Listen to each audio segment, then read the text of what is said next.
What's next, Lee? What's most likely to happen next now that they have been arrested?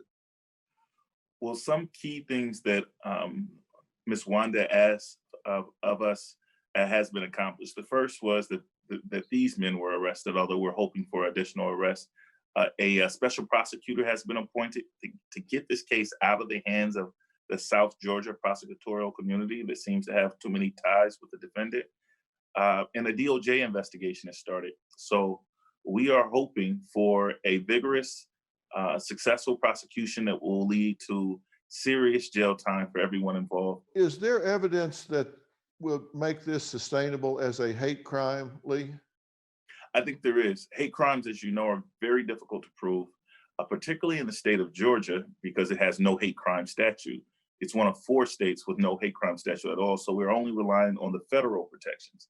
Now, in order for the federal protections to be successful, you have to prove that this crime was motivated by race, that the violent crime that took place wouldn't have happened if Ahmaud was white or of another race.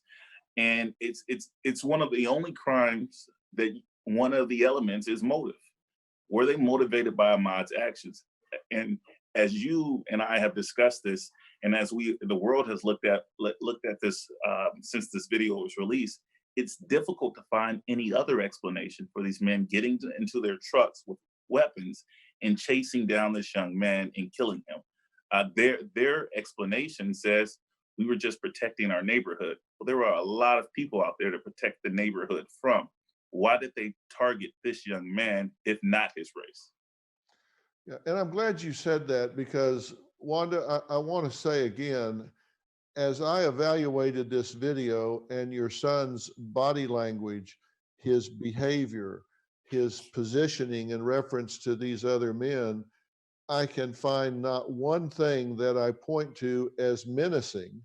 I certainly saw defensive behavior on his part when he's trying to get a gun away from him that's being pointed towards him. And I did see the behavior of others that were doing this boxing in is being very confronting. So um, I, I certainly feel your pain and understand your frustration because I can see nothing behaviorally that suggests that this was provoked by Ahmaud. And you're saying that's consistent with his personality to not be someone that would provoke a confrontation, correct?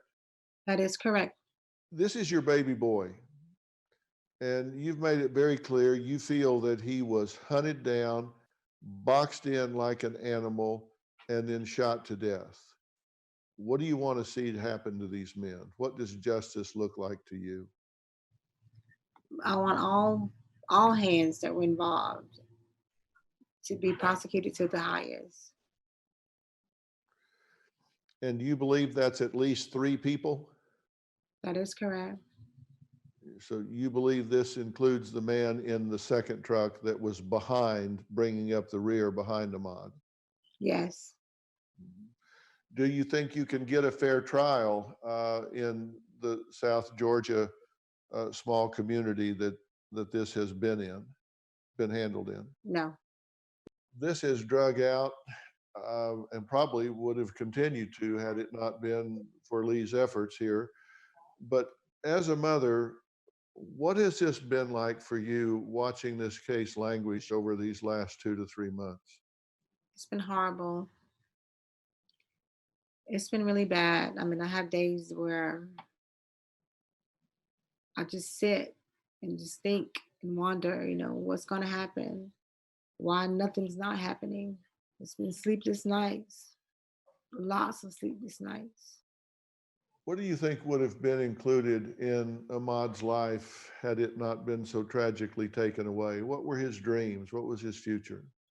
Ahmaud, he never got a chance to actually live. His plans was to become an electrician. Ahmaud had a young lady that he was in love with at some point. I mean, Ahmaud won't have a chance to be married and have children. How did he treat his mother? He was a good boy. Ahmaud was good.